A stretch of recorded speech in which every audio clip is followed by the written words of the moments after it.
Pues nada, buenas tardes a todos y a todas y bienvenidas a los lunes al Zoom. Hoy vamos a hablar de fiscalidad y para ello contamos con Carlos Cruzado, que es presidente de CESTA y es portavoz de la Plataforma por la Justicia Social, y con Eduardo Gutiérrez, que es diputado del Grupo Parlamentario de Más Madrid, de la Asamblea de Madrid. Y nos van a comentar, por ejemplo, qué caminos podría haber para solucionar la falta de impuestos que pagan los ricos, que ya sabéis que el reciente acuerdo del G7 sobre la fiscalidad de los ricos y los poderosos sobre la mesa de actualidad, o por otro lado maneras de abordar el fraude que pudiera suceder y cómo está recogido todo este asunto en los planes de recuperación de la Unión Europea. Así que empezamos con Carlos, 30 minutos, y después doy paso a Eduardo con otros 30, y acto seguido abrimos el turno de preguntas que podéis ir pidiendo ya por el chat, o bien después levantáis la mano y os damos paso. Así que empezamos el lunes al Zoom. Pagar impuestos también es cosa de ricos. Cuando quieras, Carlos. Muy bien, buenas tardes, muchas gracias. Gracias por la invitación a participar y gracias por organizar esta jornada que en este momento el tema no puede ser más candente, ¿no? Y estar más de actualidad y ser más necesario que nunca abordar esta reforma fiscal, ¿no? que necesitamos desde luego con mucha urgencia, ¿no? Yo iba a centrarme en el fraude, en la elusión fiscal, ¿no?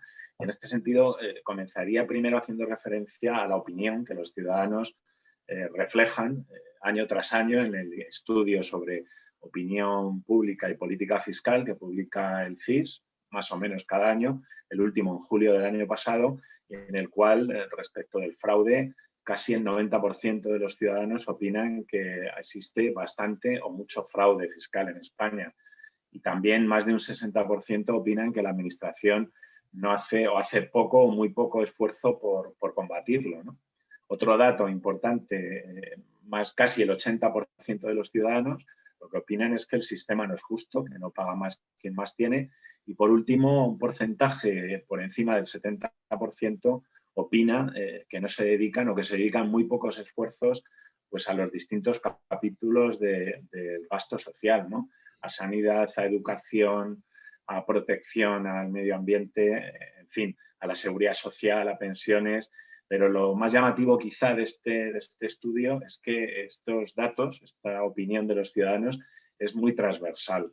Si vemos el desglose que hace en función de la afinidad política o el recuerdo del voto de las personas que opinan, vemos que estos porcentajes se dan en mayor o menor medida, pero masivamente en todos los partidos. Y hablamos de todos los partidos, tanto a la izquierda como a la derecha. Es cierto que bueno, hay un matiz y desde luego los partidos de izquierda, pues los votantes de los partidos de izquierda quizá en una mayor proporción están en este sentido lo apuntaba, pero también los partidos de la derecha también tienen asumido, digamos, ese estado de bienestar que contempla nuestra Constitución, ¿no?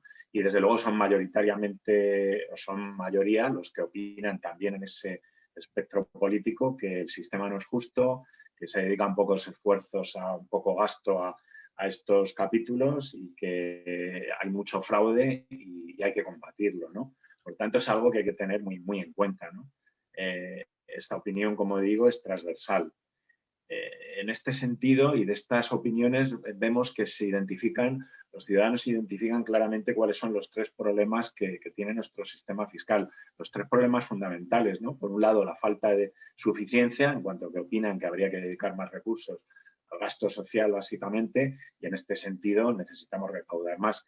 Bueno, el dato de comparación de presión fiscal en España, de lo que recaudamos en función del PIB, con la media de la Unión Europea, históricamente estamos por debajo de esa media y los últimos datos del año 2019 nos dicen que estamos alrededor de 6 puntos por debajo de la media de la Unión Europea en recaudación. Por tanto, estamos recaudando 70.000 millones menos aproximadamente de los que deberíamos recaudar si estuviéramos en esa media de presión fiscal, ¿no? Y en este sentido, pues, como digo, este es uno de los problemas que ya identifican los ciudadanos. Otro problema es el de la insuficiente equidad del sistema, ¿no? La falta de justicia fiscal, que también la declaran en esta opinión los ciudadanos cuando piensan casi el 80% que el sistema no es justo, que no paga más quien más tiene, ¿no? Y por último, el tercer grave problema de nuestro sistema, que es el nivel de fraude y de economía sumergida, pues también lo detectan cuando casi el 90% de los ciudadanos opinan que el fraude fiscal en España es muy importante y que no se hace todo el esfuerzo necesario para luchar contra él, ¿no? Estos tres aspectos, junto con la incorporación de la perspectiva de género y desde luego la reforma o la implementación de un sistema fiscal verde, digamos, homologable y de acuerdo con los compromisos de España en la Unión Europea y en el resto de foros, pues son los que deberían contemplarse en esta reforma fiscal global que debería de abordarse, ¿no? Entrando en el fenómeno del fraude fiscal, decir que la mayoría de los informes en este momento que se van publicando coinciden en que en España en este momento, últimamente estaríamos en un entorno de entre el 20 y 25% del PIB de economía sumergida, con el consiguiente fraude fiscal que conlleva. Este es un dato que nos pone pues, prácticamente entre los países de nuestro entorno europeo pues, a la cabeza junto con Italia y poco detrás de Grecia, ¿no? Salvando pues, otros países recién incorporados de la esfera de los países del este de Europa, que algunos de ellos pues, tienen un nivel mayor, ¿no? Pero desde luego si nos fijamos en la Unión Europea 8, en esos países a los que nos deberíamos de asemejar, pues estamos en el ranking de mayor nivel de economía sumergida, ¿no?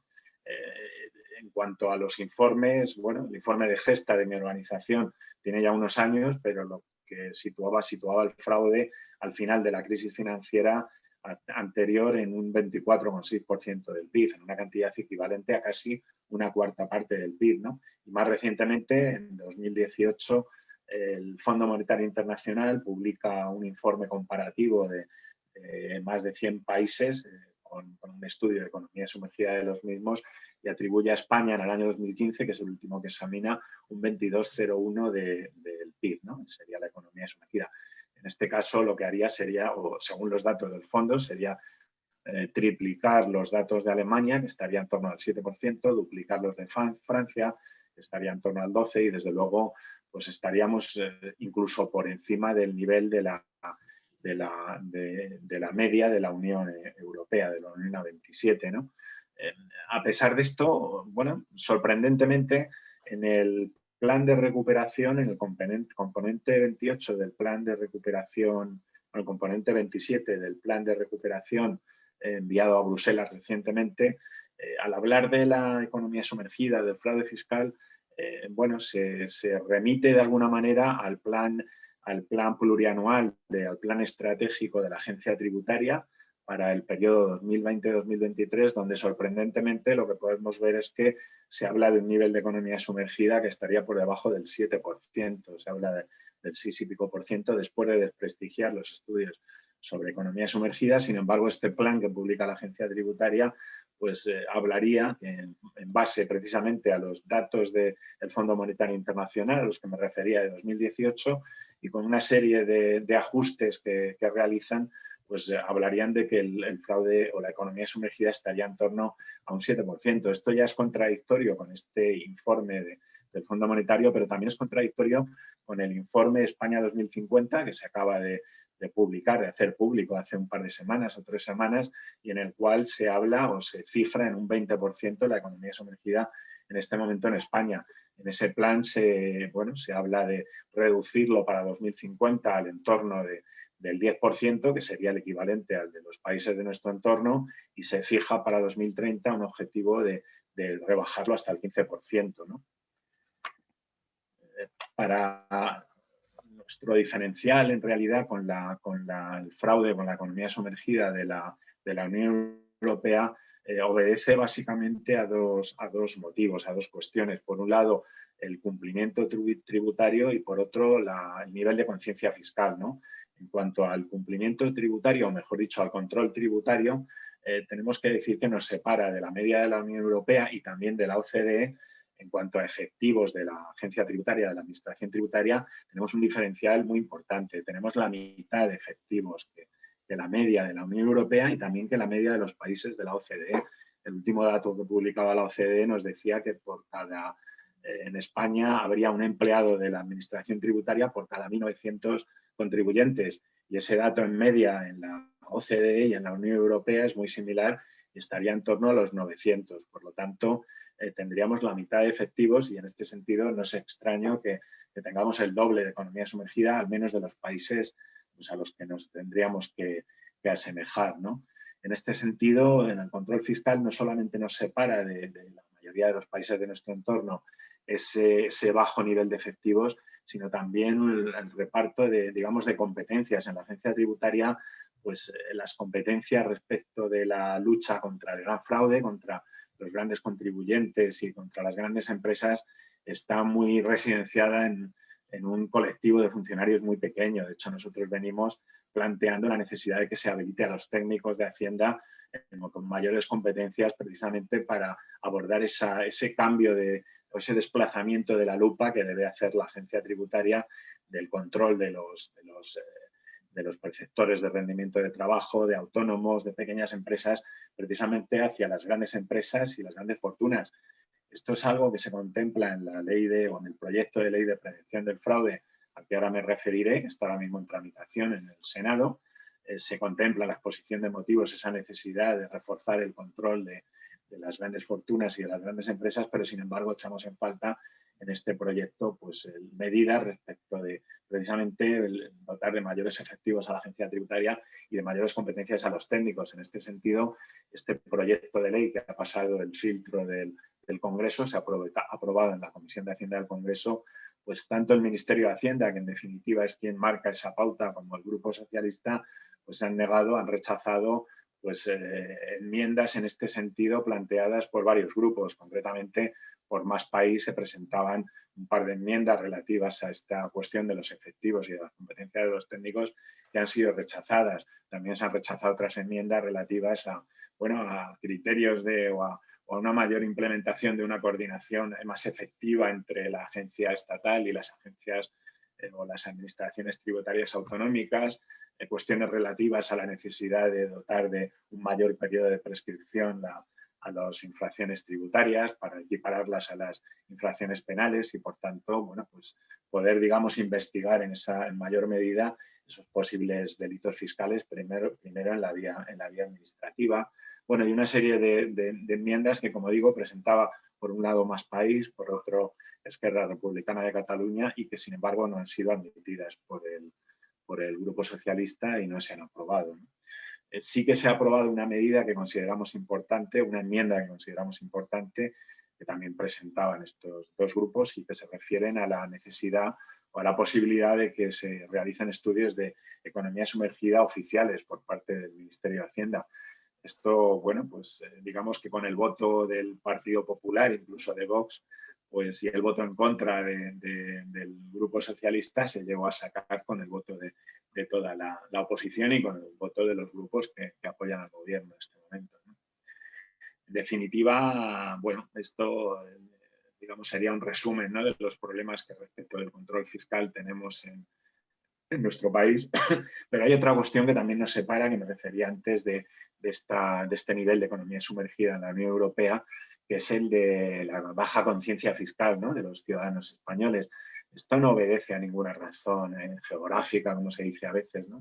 Somos mediterráneos y somos más pícaros o tenemos otro nivel de conciencia, ¿no? Se obedece sin duda a la tradición democrática, ¿no?, en España, y a la tradición sobre la transparencia. En España, la ley de transparencia y las leyes de transparencia que se van aprobando en determinadas comunidades autónomas pues son muy recientes, mientras que la transparencia en otros países europeos, en estos países, los 8 países, digamos, de la Unión Europea, 8, pues llevan décadas de transparencia y, por tanto, eso hace que sus ciudadanos pues, hayan estado más interesados por el devenir de las leyes de presupuestos, por comprobar y seguir ese trámite presupuestario para ver a dónde van los impuestos.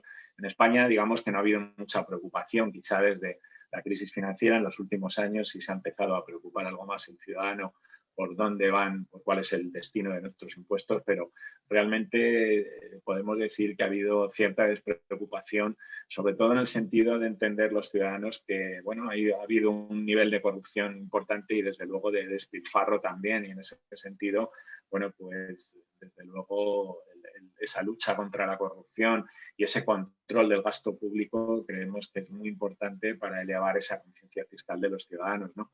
El control del gasto público es un capítulo importante y entendemos que, bueno, muchos de los casos de corrupción que hemos visto en los últimos meses y años, pues en parte se deben al fallo precisamente de los órganos de control, tanto de la Intervención General del Estado, como de intervenciones de comunidades autónomas, que decir de las intervenciones de los ayuntamientos, de la administración local, incluso del Tribunal de Cuentas. Y en ese sentido tenemos que es necesario reforzar y modificar tanto la organización como la forma de actuar de estos órganos, ¿no? Creemos que el control del gasto público más un sistema tributario justo y suficiente, más una decidida voluntad de luchar contra el fraude fiscal, son elementos esenciales para el mantenimiento y la ampliación de nuestro estado de bienestar, ¿no? En definitiva, en nuestro informe sobre economía sumergida, que publicamos ya hace unos años, pues lo que analizábamos la relación que hay entre corrupción y economía sumergida y fraude. Y en este sentido analizábamos pues, todos los países de la OCDE y llegábamos a la conclusión de que los países con mayor nivel de corrupción, con mayor falta de transparencia, se puede comprobar como tienen también unos niveles mayores de economía sumergida y fraude. Curiosamente, bueno, esto es un hecho, ¿no? Que sin embargo los países con mayor transparencia y con menos corrupción tienen menos economía sumergida, pero además tienen normalmente mayor nivel de presión fiscal. Por tanto, esta idea de que la presión fiscal también contribuye a que haya un incremento de la economía sumergida, pues hay que desterrarla, porque desde luego si examinamos los países de la OCDE con menor nivel de economía sumergida, vemos también que son países que tienen un mayor nivel de presión fiscal y un mayor nivel de bienestar, ¿no?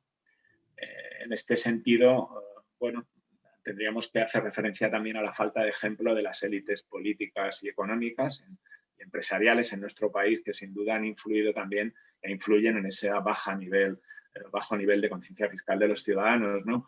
Hemos visto ejemplos en los últimos años de corrupción en los cuales siempre aparecen pues delitos fiscales, delitos de blanqueo, acompañado a muchas de estas actuaciones, ¿no? Reprochables y que finalmente han sido incluso condenadas, ¿no? En vía penal. Recuerdo una condena al que fue presidente de la Diputación Provincial de Castellón, que estaba siendo fue procesado y juzgado por una serie de delitos de corrupción. Finalmente esto lo destacaba él, fue condenado por delitos fiscales y digamos que se vanagloriaba, ¿no? De que no había sido condenado más que por delitos fiscales. Bueno, tenemos que concienciarnos de que el delito fiscal, y más en los representantes públicos, pues es un delito muy grave, ¿no? Y otro de los problemas que tenemos es que precisamente la regulación que tenemos en el Código Penal de los delitos fiscales es una regulación laxa, ¿no? De hecho, bueno, recordamos las palabras del presidente del Consejo General del Poder Judicial y del Tribunal Supremo de hace apenas un par de años, cuando decía que nuestras leyes penales están más pensadas en el robagallinas que en los grandes delincuentes no económicos. Y esto es verdad, es una realidad. Y de hecho vemos como cantidad de personas, de deportistas, de artistas que han sido condenados por delitos, por grandes y graves delitos fiscales, finalmente acaban con sanciones muy bajas, ¿no? Con acuerdos con la Fiscalía, con Hacienda, por lo cual quedan muy rebajadas su responsabilidad penal, ¿no? Otra cuestión que hay que tener en cuenta es que las actuaciones de la agencia tributaria a veces no han sido todo lo ejemplares que deberían ser, ¿no? Y de hecho han puesto en tela de juicio esa actitud de la agencia tributaria, incluso han hecho pensar a los ciudadanos que hay una doble vara de medir. Y me refiero muy rápidamente al caso Falciani, cuando la agencia tributaria dispuso de la lista de aquellas personas con patrimonios ocultos en el banco HSBC en Ginebra, a los cuales les dio una segunda oportunidad y no les exigió la responsabilidad con las correspondientes inspecciones, y esto hizo que regularizaran finalmente sin responsabilidad penal, ¿no? Pero también me refiero al caso reciente del rey emérito, en el cual vemos que desde hace ya unos años hay indicios suficientes para abrir una inspección al rey emérito y, sin embargo, la agencia tributaria no lo ha hecho, ¿no? Y luego, bueno, otro tema que también está de actualidad, por lo que publicaba hoy la cadena SER, adelantaba en relación con esa posible sentencia sobre la caja B del Partido Popular y las donaciones ilegales. También recordamos aquel informe de peritos de la agencia tributaria que hablaban de que estas donaciones deberían ser deducibles, ¿no? Bueno, creo que me queda poco tiempo, entonces voy a ir muy rápido para hablar de elusión, 5 minutillos, elusión. Si el fraude ya es y la economía sumergida es uno de los elementos que, digamos, contribuye a ese diferencial en cuanto a presión fiscal de España con la Unión Europea, La ilusión fiscal también es otro importante, ¿no?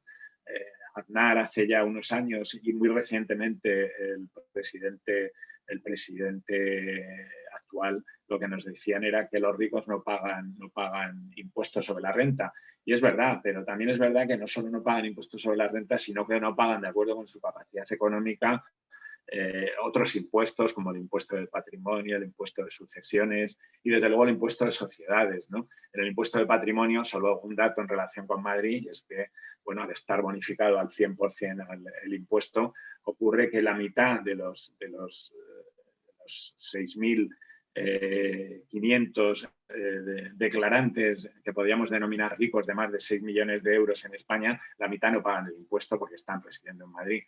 Y las 2/3 partes de los más ricos, que aquellos que declaran más de 30 millones de euros, de los 611 que lo hacen, en Madrid residen 400 y por tanto no pagan impuestos de patrimonio, ¿no? En cuanto a sucesiones, pues es evidente y seguramente ahora Eduardo pues ampliará un poco el dato en Madrid, que a quien beneficia en mayor medida pues esta casi desaparición del impuesto es a quien transmite herencias muy importantes, ¿no? Las herencias, digamos, pequeñas y medianas en principio no tributan o tributan muy poco en cualquier comunidad autónoma, ¿no?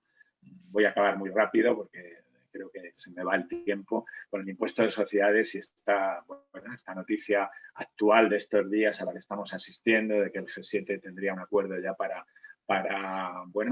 llegar a imponerse un impuesto mínimo global a nivel mundial, el impuesto de sociedades, que se habla del 15%, y también a una fórmula para repartir los beneficios, el impuesto de sociedades que pagan las empresas transnacionales por los beneficios que tienen donde no están domiciliados, ¿no?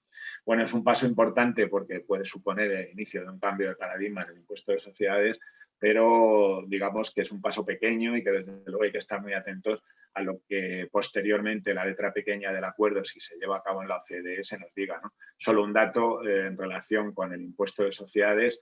En España, después de la crisis financiera, no hemos recuperado todavía ni el 50% del impuesto de sociedades de la recaudación del año 2007.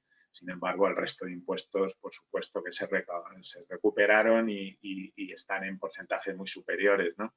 Y en el impuesto de sociedades hay un grave problema, desde luego, con las grandes empresas. Las grandes empresas, igual que ocurre con las grandes transnacionales extranjeras, las grandes transnacionales españolas, pues pagan un impuesto efectivo muy bajo.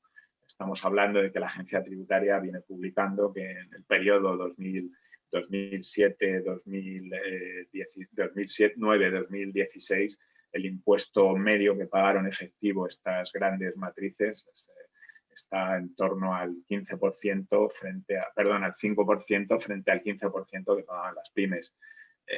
Esto ha sido muy discutido por parte de la COE, de muchos sectores que decían que estábamos comparando tipos efectivos, estábamos comparando el beneficio mundial con lo pagado en España y que el problema o el tema era que pagaban fuera. Ha quedado ya claro que no pagan ni fuera ni dentro, puesto que la agencia tributaria empezó a publicar hace 2 años esa estadística sobre lo que pagan país por país las mayores empresas, y en este sentido lo que vemos es que hay de las 111 empresas grandes matrices españolas que han publicado, que han presentado este informe, no se ha publicado de momento, solo lo conoce la agencia tributaria, hay 22 empresas que pagan tipos efectivos, contando ya lo pagado fuera y dentro, están en torno al 1,3%. Esto es un grave problema al que nos enfrentamos y que desde luego hay que corregir. Me dejo muchas cosas en el tintero. Sí, bueno, ahora seguimos con las preguntas, Carlos. Muchas gracias. Ahora te doy paso, Edu, pero quería saludar, que quedase registrado un saludo para Nuria Alonso, que no ha podido venir, que es nuestra tercera ponente, que tenía un imprevisto y bueno, darle las gracias. Y Edu, pues adelante. Pues voy a empezar a compartir unas filminas, perdón un segundito. Vamos a ver, esto es. Las voy a utilizar. Bueno, en primer lugar, lo primero que quiero hacer es dar las gracias a Nuria y por toda su disposición a participar y nada, desear que todos sus incidentes sanitarios familiares pues tengan solución y rápido. Así que nada, muchas gracias, Nuria.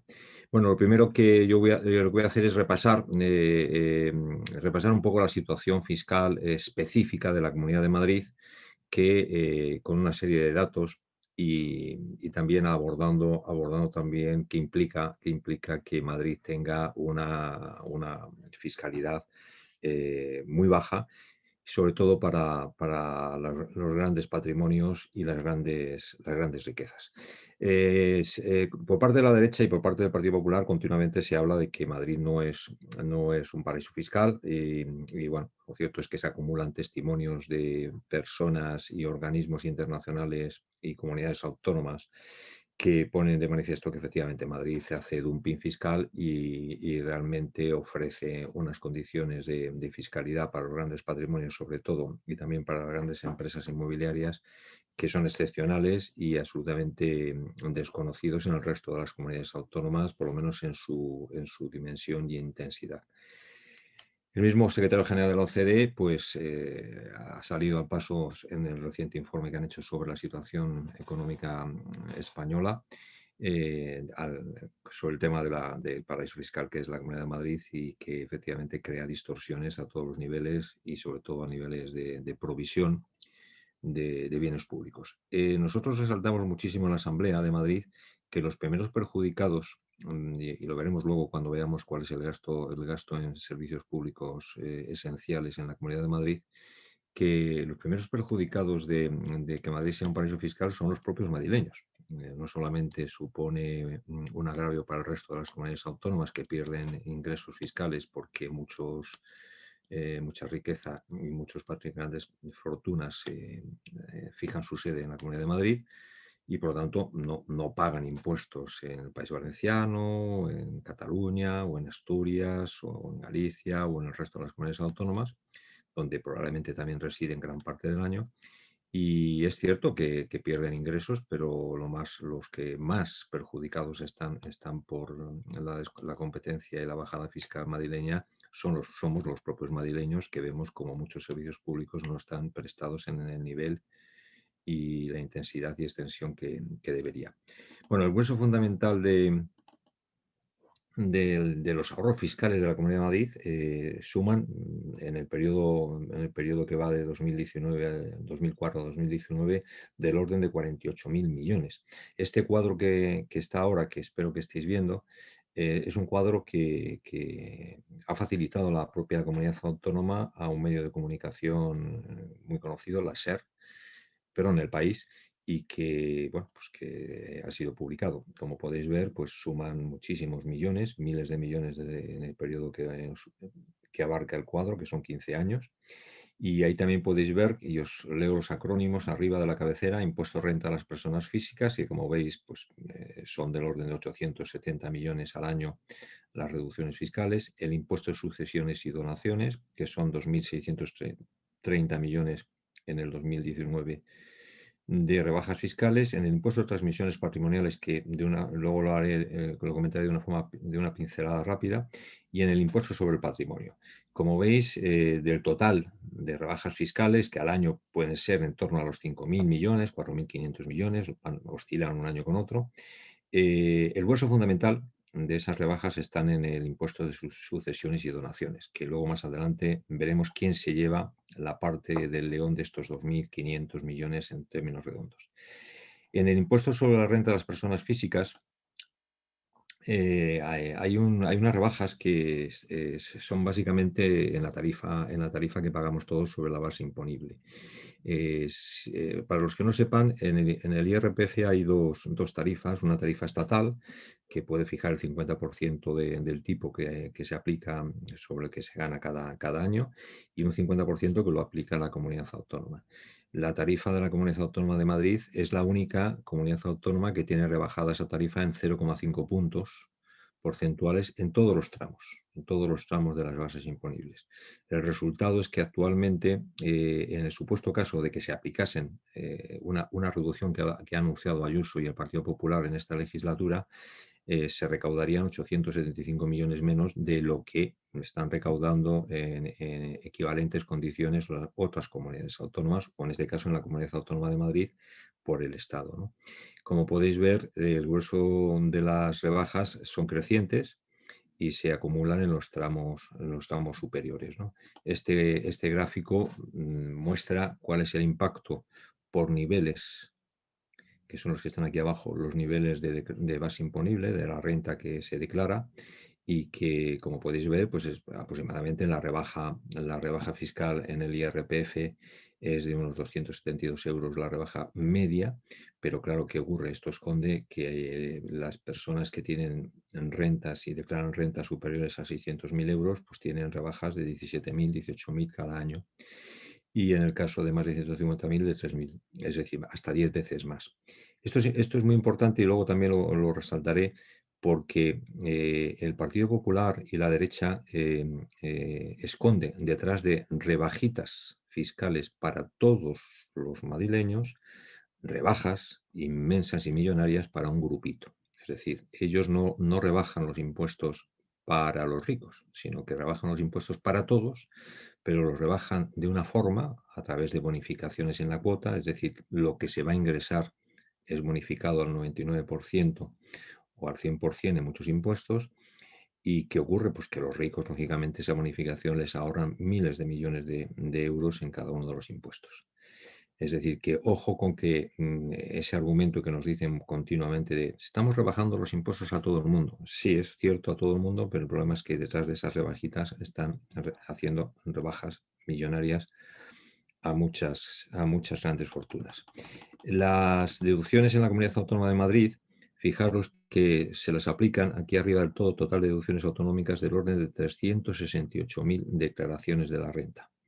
368.000 declaraciones de la renta sobre el total de declaraciones que se realizan al año en la Comunidad Autónoma de Madrid no es ni el 10%. Es decir, que las deducciones autonómicas, que son específicamente aprobadas por el Gobierno autonómico de la Comunidad de Madrid o de otras comunidades autónomas, solamente son utilizadas y las pueden utilizar aproximadamente el 10%. Para colmo, cuando uno repasa la naturaleza de las deducciones fiscales que tiene aprobado el Gobierno de la Comunidad Autónoma de Madrid, se puede observar que el hueso fundamental están, en cuanto a número, en las deducciones por gastos educativos. Es decir, en este caso, gastos educativos normalmente de educación primaria, perdón, educación privada.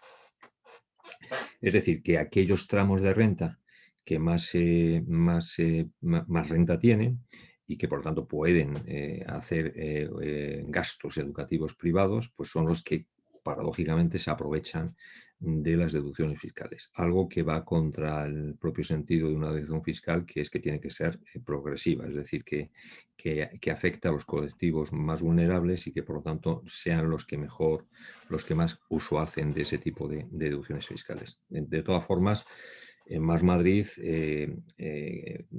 muchos de vosotros sabréis que estamos en contra de utilizar las deducciones fiscales para garantizar el acceso a la educación o a la sanidad como un mecanismo de incentivo económico. Por lo tanto, nosotros hemos presentado ya muchas propuestas en el pasado sobre revisar y eliminar muchas de estas deducciones fiscales. Fijaros que además estas deducciones fiscales, el número de personas que utilizan estas deducciones fiscales, cuando los distribuimos por tramos de renta, lo que se constata es que los que más han aprovechado las deducciones fiscales en el IRPF de la Comunidad Autónoma de Madrid han sido las rentas superiores a 150.000 euros, de 150.000 a 600.000 euros. Es decir, que esto es cómo ha crecido el número de usuarios de esas deducciones fiscales. Se concentran, lógicamente, en las grandes rentas, que son las que pueden aplicarse esas deducciones. Recientemente, Bosch en octubre del 2020, planteó una reforma fiscal que, como sabéis, no salió adelante y consistía básicamente en aumentar la deducción fiscal por acogimiento no remunerado de mayores de 65 años y por gastos educativos para la gente que optase por endeudarse, pedir un préstamo para pagarle la matrícula universitaria a sus hijos. Es fácil comprender que, primero, el acogimiento no remunerado de mayores de 65 años Es más fácil hacerlo en hogares y en familias de alto nivel de renta, en donde el hecho de que estén cuidando a sus mayores en la propia domicilio del declarante permite que convivan con ese hogar de niveles altos de renta, sobre todo cuando son discapacitados, y lógicamente se concentraría, esta deducción que planteaba vos, se concentraría en los tramos altos de renta. Lo mismo ocurriría con el tema de esas unidades familiares que pueden incurrir en endeudamiento para poder pagar matrículas a sus hijos.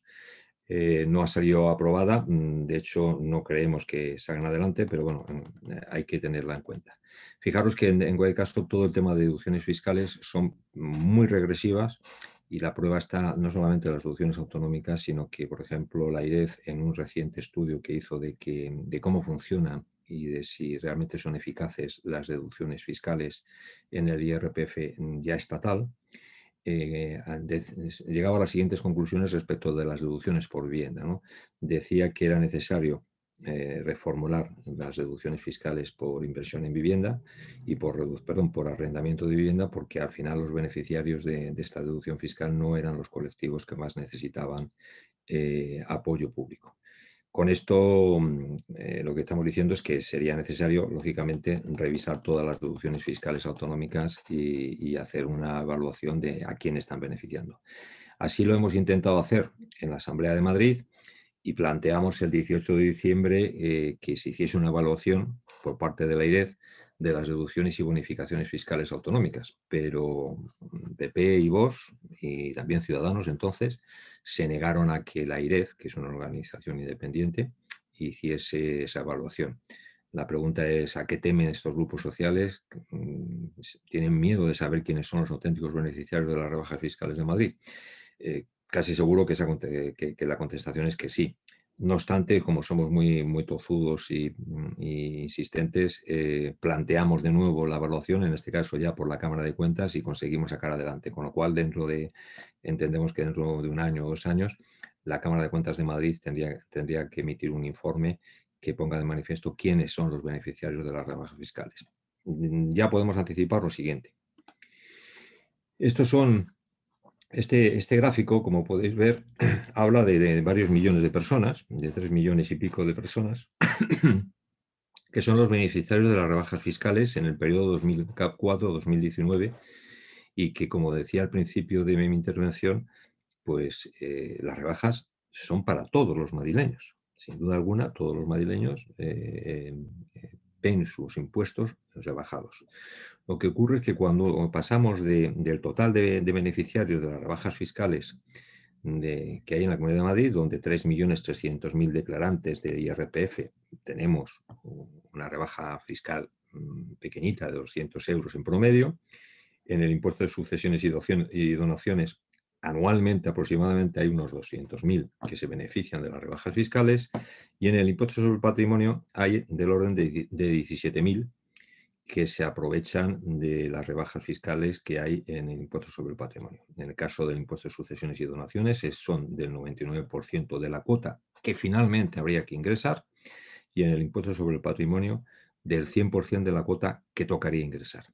Pero cuando pasamos del número de beneficiarios a ver la cuantía agregada de las deducciones fiscales, nos encontramos con que cambia el color. Fijaros que aquí en azul somos todos los declarantes de IRPF, en naranja son los que reciben herencias y en gris los que hacen declaración del impuesto sobre el patrimonio. Este es el número de personas o un número de declaraciones. Pero resulta que este segmento naranja en el periodo 2004-2019 ha acumulado 32.610 millones de rebajas fiscales, en el impuesto sobre el patrimonio 8.922 millones y en el IRPF 6.114 millones en el periodo 2004-2019, sumando todo. Es un acumulado de rebajas fiscales. Como veis, detrás de rebajas para todos, en realidad lo que se esconden son rebajas millonarias para un grupito. Fijaros que estos son el 67% de las rebajas se lo llevan este caso 200.000, ¿no? Que es el anterior. Bueno, para colmo, cuando uno va a ver, todavía mira más allá del número de declaraciones de sucesiones, se descubre esto. Se descubre que aproximadamente hay cada año del orden de unas 234.000 en promedio 2010-2015, 234.000 declaraciones de sucesiones y donaciones. Estas cifras son dificilísimas de conseguir. ¿Y por qué? Pues muy sencillo, porque el Partido Popular, Ciudadanos y Vox no quieren hacer públicos, y esto enlaza con lo que decía Carlos Cruzado de la transparencia. Nuestro país adolece de transparencia a todos los niveles, y en el caso de la información tributaria debería ser casi como respirar, algo normal, que se publicasen los datos del impuesto de sucesiones y donaciones y la distribución por cuantías de esas herencias. Bueno, pues fijaros que esto lo conseguimos a través de una petición de información que sorprendentemente pasó los filtros de censura del Partido Popular, y conseguimos saber que de los 234.000 sucesiones, herencias que hay cada año en promedio, imaginaos que un año pueden ser 220.000, otros años pueden ser 260.000, pues en ese promedio solamente 2.000 herencias eran superiores a 800.000 euros. Cualquiera de los que estéis ahora asistiendo a esta sesión, podéis preguntaros si conocéis a alguien que haya tenido una herencia de más de 800.000 euros recientemente. Es muy probable que ninguno recordéis a nadie que haya tenido una herencia de más de 800.000 euros. Estamos hablando de valores, de valores que tienen en cuenta, por ejemplo, los valores catastrales en el caso de inmuebles o pisos, ¿no? Pues, ¿qué ocurre? Que, como veis, este circulito de aquí serían todas las declaraciones, solamente esta cuña pequeñita del 0,86% serían las que superarían los 800.000 euros, pero qué casualidad que se llevan, o sea, se ahorran 1.400 millones esta cuña pequeñita. Estamos de nuevo en que nos rebajan el impuesto de sucesiones y donaciones a todos los madrileños, pero para esconder que en realidad les regalan 1.489 millones en promedio, 1.500 millones en promedio, a no más de 2.000 herencias, que cada una de ellas se ahorran de ingresar, pues del orden de 700 o 800.000. Algunas Edu, de te voy a tener que cortar, que ya nos hemos pasado un poco de tiempo, porque tenemos Sí. alguna pregunta, si os parece que Pues, estamos. vale, sigo teniendo más cosas por aquí, o sea, Sí, seguro, eso no nos cabe duda. para contestar luego cuando haya más preguntas. Muchas gracias. Venga, pues venga, muy bien. Si nos quitas la pantalla, estupendo. Empezamos con Antonio Tena, que tenía una preguntita sobre el fraude. Antonio, puedes hablar, así te vemos todos. Le tengo que dejar hablar yo. Antonio Tena, el Autotalk. Ya puedes hablar, Antonio, si quieres.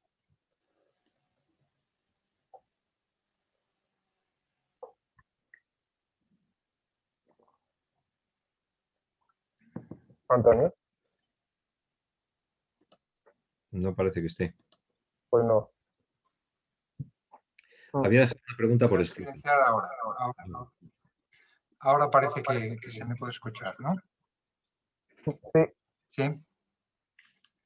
Sí, habla. Ahora, Antonio, sí. Sí, vale. Mi pregunta era para Carlos sobre el tema que ha planteado de la fuerte porcentaje de fraude en la recaudación fiscal en España en relación a otros países europeos. La pregunta iba sobre cómo es posible, es decir, si los impuestos sobre la renta son más fáciles de eludir o de defraudar que una imposición sobre beneficios societarios o patrimoniales. Es decir, es más fácil de capturar o más difícil de eludir un impuesto sobre sociedades o patrimonios que sobre rentas. ¿Esto sería así la conclusión? ¿O no estarías de acuerdo? Bueno, no, más bien entiendo que sería lo contrario, ¿no? el impuesto sobre la renta, desde luego los rendimientos de trabajo, de trabajadores, de pensionistas, digamos, quien está sujeto a una nómina difícilmente tiene posibilidad de eludir. El impuesto de la renta, sobre la renta, sí que actividades económicas bueno, sí, actividades económicas básicamente son las que tienen una mayor propensión a la elusión, a la evasión, ¿no? Porque ahí hay que hacer una actividad investigadora, dado que Hacienda no tiene los datos. Los datos de cualquier trabajador sujeto a una nómina los tiene, los datos de cualquier rendimiento de capital también los tiene, pero no los de actividades económicas. En el impuesto de sociedades, por supuesto que es, digamos, que tiene una mayor propensión a esa defraudación, ¿no? De hecho, es más fácil y de hecho lo que la agencia tributaria en donde trabaja, digamos, masivamente es en el control de los controlados. De hecho, según los últimos datos que publicaba en la última memoria de la agencia tributaria, el 75% de las actuaciones son sobre trabajadores, sobre el impuesto sobre la renta, mejor dicho, y en este caso la media de acta de recaudación levantada está en torno a los 900 euros. Sin embargo, en el impuesto de sociedades las actuaciones apenas sobrepasan el 5% y sin embargo el acta media estaría por encima de los 21.000 euros, ¿no? Bueno, la agencia tributaria tiene que desplazar la lupa, como decía antes, respecto de grandes empresas, sobre todo, y grandes fortunas. Y potenciar la investigación, no tanto la comprobación, sino la investigación de las bases no declaradas. Pero el impuesto sobre la renta es progresivo, el impuesto sobre sociedades es muy bajo y todo el consenso en las últimas décadas ha sido sobre tasemos las rentas, no tasemos los beneficios o los patrimonios, que es una doble tasación, y en los últimos 20 años esto ha llegado a ser un consenso que ha hecho que bajemos los impuestos sobre sociedades. Luego esto se da la vuelta, es decir, cuando Buffett decía de yo pago menos impuestos que mi secretaria, se refería a esto, se refería a que es posible tener rentas altas y eludir impuestos progresivos en la renta y por tanto el consenso fuerte está en impidamos que nos pongan impuestos sobre beneficios o sobre patrimonios, que es donde nos pueden capturar la generación de rentas. Insisto en este tema. A ver, Carlos.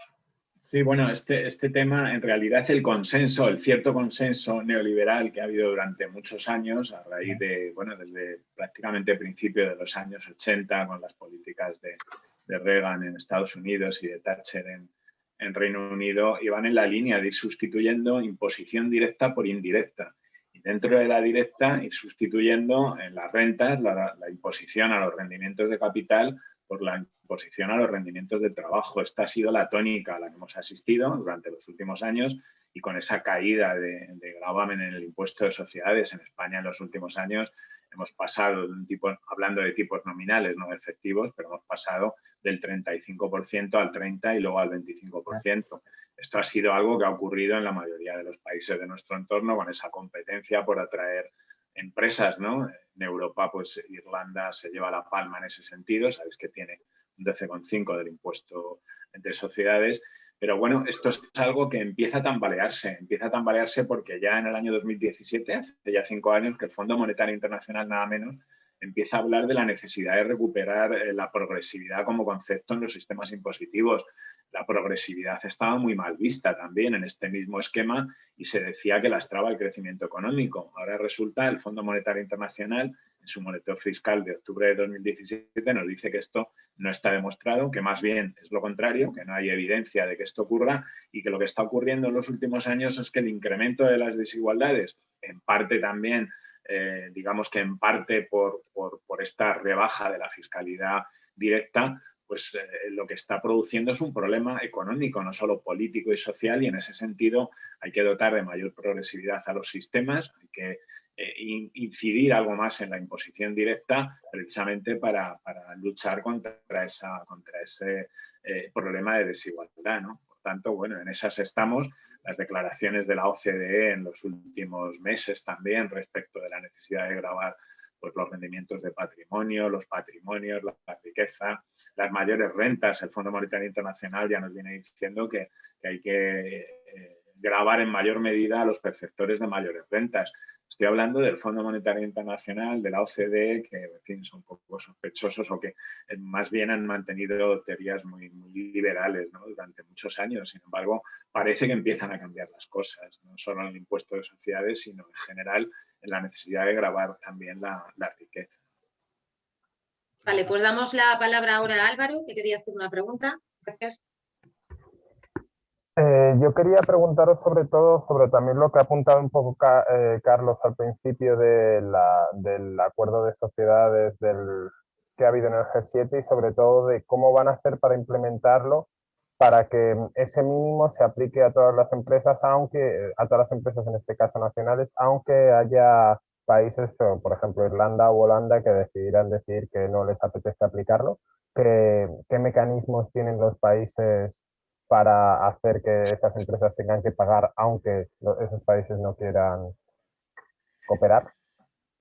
Bueno, lo que está previsto, al menos, bueno, falta por conocer, como decía antes, toda la letra pequeña primero del acuerdo, que se llegue a efecto en la OCDE, que es donde se está desde hace 5 años manejando esta cuestión en relación con los BEPS, con esa erosión de las bases imponibles de las grandes sociedades y su traslado de beneficios a paraísos fiscales. Una vez que se adopte allí, la idea en principio para aplicar ese pilar del impuesto mínimo sería que si una empresa con matriz en España, por ejemplo, una de las matrices españolas de los grandes grupos transnacionales, tributa en Irlanda al 12,5%, bueno, pues España podría exigirle y le exigiría el diferencial hasta el 21%. Este es uno de los problemas, porque esto lo que hace es que sea el país donde está la matriz residenciada el que pueda optar, el que pueda cobrar ese diferencial. Pero claro, esto deja fuera muchos países donde están actuando estas empresas, pero sin embargo no tienen domiciliadas allí sus matrices, ¿no? De hecho, Estados Unidos es la idea que tiene, el cobrar ese diferencial.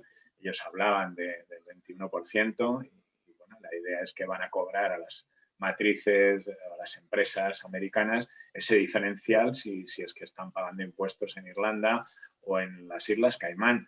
Claro, si esto es así, pues evidentemente el interés de estas empresas por estar en esos países pues puede digamos, decaer, ¿no? Pero como decía antes, queda mucho por conocer sobre esto.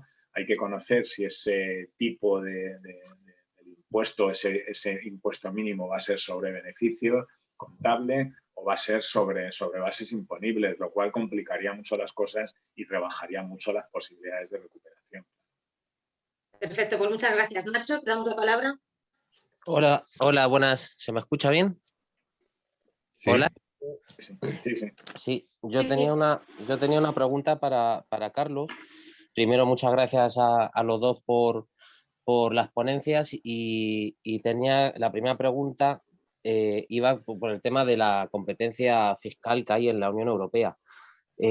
Todas las propuestas que has estado exponiendo están muy bien, pero no sé hasta qué punto pueden ser prácticas o realizables en un contexto en el que tenemos cedida la soberanía a nivel monetario en la Unión Europea y también a nivel aduanero. Entonces, claro, podemos hacer una reforma fiscal muy buena en España, en el mejor de los casos, y encontrarnos con el problema de que todavía en la Unión Europea juegue a que los países compitan a poder jugar con las horquillas de los impuestos.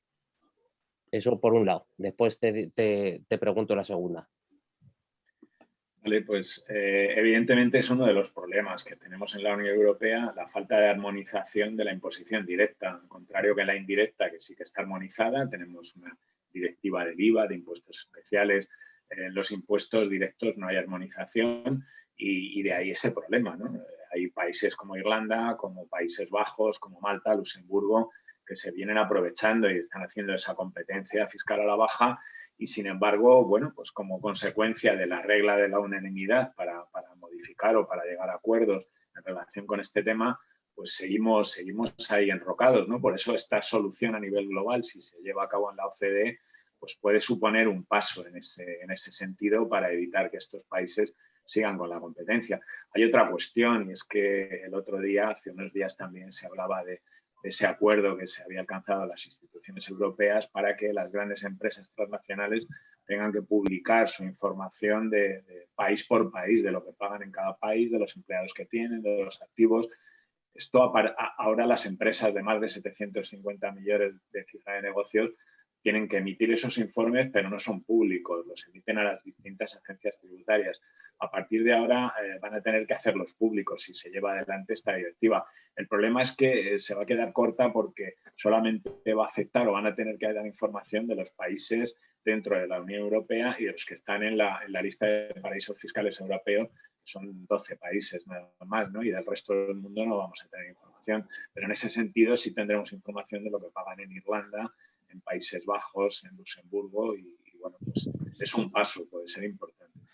Claro, a colación de esto también te quería preguntar por la aplicación del impuesto de servicios digitales, que ya vemos que está habiendo una competencia fiscal brutal con respecto a los tipos que están imponiendo en países de la Unión Europea. España ya lo ha puesto junto con Francia e Italia al 3%, y ya vemos como Polonia lo tiene al 1,5% o Hungría al 7,5%.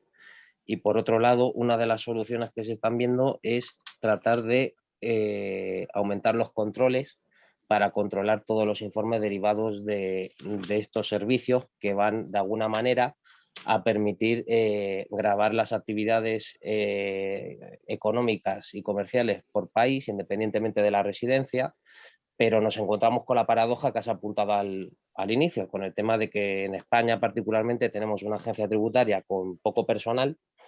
Y apunto un matiz más del que habías apuntado, que habías dicho que había un funcionario por cada 1.800 personas. El gasto también en la agencia tributaria es muy bajo con respecto a otros países de la Unión Europea. Es 4 veces menos que en Bélgica o la mitad que en Alemania, por ejemplo. Entonces, en ese aspecto, no sé hasta qué punto hay una incidencia mayor o una plataforma por la justicia fiscal en el ámbito de la Unión Europea para tratar de salir del enroque que bien estás pues apuntando.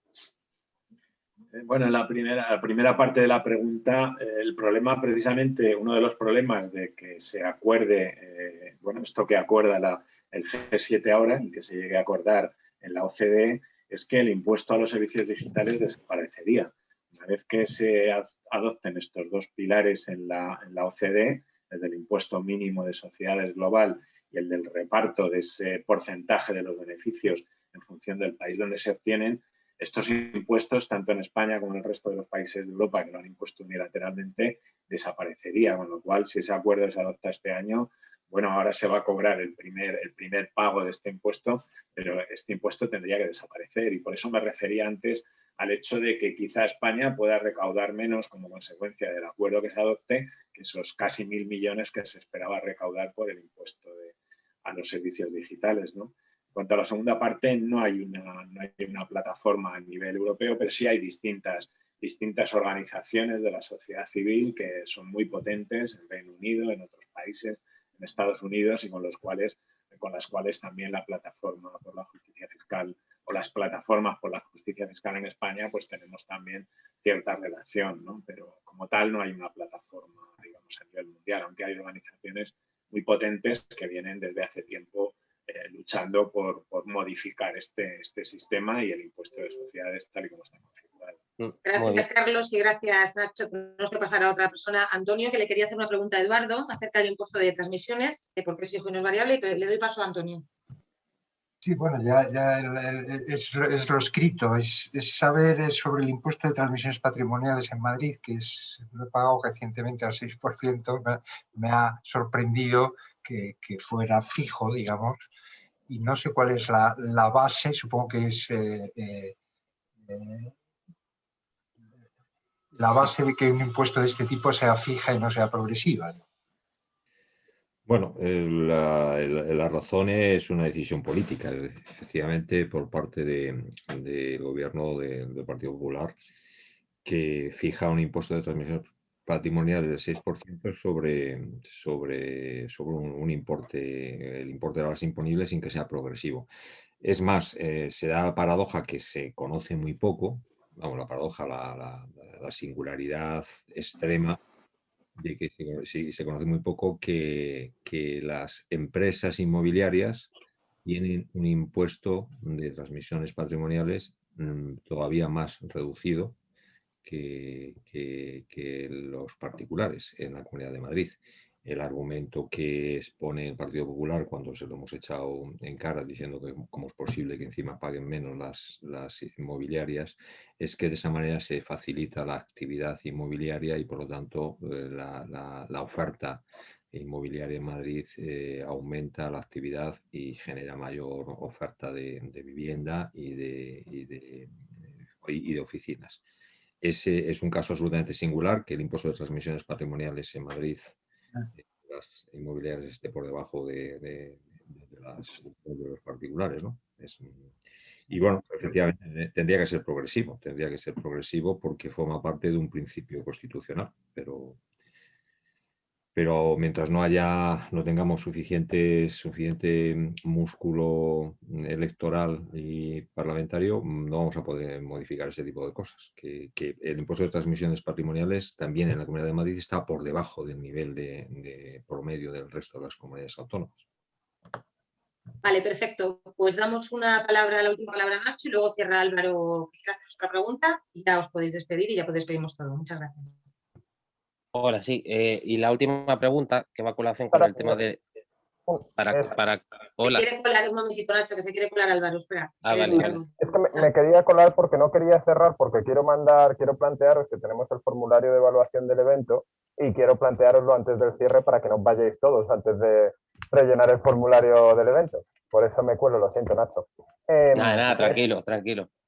Que os mando a todos el formulario de evaluación del evento en el que aparte de pues qué tal ha estado y tal, podéis comentar por dónde os habéis enterado, que es una información que nos resulta bastante útil, si ha sido por Telegram, Twitter, etcétera, para saber cómo de bien hemos difundido. Y también si queréis dejar vuestro contacto ahí para incorporaros al sectorial, por ejemplo, pues también podéis hacerlo, que podéis dejar tanto el email como el contacto de Telegram y decirnos si queréis incorporaros. Entonces lo paso por el chat y todos los que podáis pues rellenadlo, que nos viene muy bien la información. Y muchas gracias a todos por venir. Y perdona, Nacho, que te haya cortado así a la brava.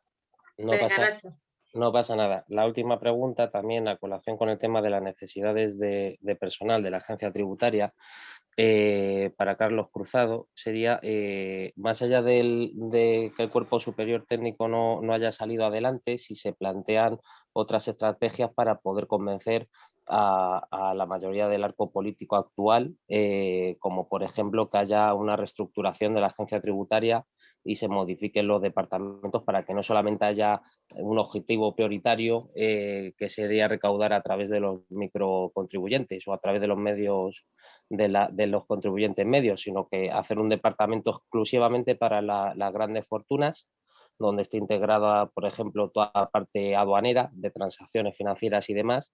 Y por otro lado, también en el tema de las responsabilidades, si no sería también conveniente establecer algún tipo de acuerdo vertical dentro de la agencia tributaria para favorecer esas responsabilidades del actual cuerpo técnico de Hacienda y potenciar la labor policial fiscal de la Dirección Adjunta de Vigilancia Aduanera y también de la Oficina de Investigación contra el Fraude. Sí, bueno, en principio uno de los proyectos que están en la ley, en el proyecto de ley de lucha contra el fraude, pero que también se incluía ya en las directrices de los planes de actuación de los 2 últimos años, era la creación de esta unidad de coordinación para la investigación de grandes patrimonios, ¿no? El problema es que, no falta dotarla, ¿no? Falta dotarla de medios y habría que darle una estructura que desde luego no tiene, ¿no? Es un trabajo que se ha empezado a hacer, pero que desde luego requeriría de más medios, ¿no? De que hubiera más gente dedicada a este tema, sin duda. El problema que tenemos no lo es tanto cuando hablamos del cuerpo superior técnico, de la modificación de la estructura de la agencia tributaria, de la necesidad de desplazar la lupa. No lo tenemos tanto con los grupos políticos, porque digamos que nuestros planteamientos son muy bien acogidos por la mayoría de los grupos, incluso por algún grupo que no es precisamente de izquierda, ¿no? Digamos, quiero recordar que en la Ley de Presupuestos Ciudadanos planteó la enmienda de creación del Cuerpo Superior Técnico también, de habilitación de los técnicos. El problema lo tenemos más con el Ministerio de Hacienda y, desde luego, bueno, nos ha ocurrido con gobiernos del Partido Popular, con gobiernos del Partido Socialista y ahora, desgraciadamente, con el gobierno de coalición. Al final, el grupo que apoya al gobierno, los grupos que apoyan al gobierno, entienden y son conscientes de los problemas de los que les estamos planteando, pero siempre nos dicen lo mismo, y es que, bueno, el Ministerio de Hacienda es el que dirige al final, ¿no? Y ese problema lo tenemos en el Ministerio de Hacienda. El Ministerio de Hacienda necesita una renovación importante. Si la administración pública es uno de los problemas que tenemos en estos años de democracia en cuanto a la necesidad de cambios de estructuras, ¿no? En toda la administración pública, el Ministerio de Hacienda quizá es de los que más necesita o más necesita ese cambio, ¿no? Bueno, yo represento a los técnicos de Hacienda y, por tanto, puede parecer que estoy haciendo campaña por nuestra gente, ¿no? Por mi gente, pero tenemos un problema en el Ministerio de Hacienda con un colectivo de funcionarios muy pequeño y que controla el Ministerio, pero de manera contundente, y en ese sentido la oposición a cualquier modificación del statu quo en relación con la estructura, con las mayores competencias para los técnicos, pues es algo a lo que se oponen con uñas y dientes, y es el problema que tenemos. No tanto los grupos políticos, sino el hecho de que el Ministerio de Hacienda tiene mucho poder y todos los gobiernos, los grupos que apoyan al gobierno en el Parlamento, siempre nos repiten lo mismo, que es el Ministerio de Hacienda el que... Edu, si quieres decir algo para cerrar, ya despedimos. Bueno, nada más que muchas gracias a Carlos Cruzado por su intervención y disposición a compartir los conocimientos. Gracias a todos por las preguntas. Y bueno, el tema de la fiscalidad seguro que dará para mucho más y probablemente tengamos que abordarla de una forma más específica en cada una de las funciones. Pero como bien ha explicado Carlos Cruzado, parece que hay intereses corporativos muy potentes en la administración tributaria española que no parece que no están por la labor de modernizar y agilizar la lucha contra el fraude y las propias estructuras operativas, ¿no? Y nada más, muchas gracias. Muchas gracias, Carlos Cruzado, Eduardo Gutiérrez, y a todos y a todas vosotros y vosotras, y nos vemos en el siguiente punto. Muchas gracias. Muchas gracias a todos. A todos. Hasta luego. Es interesante.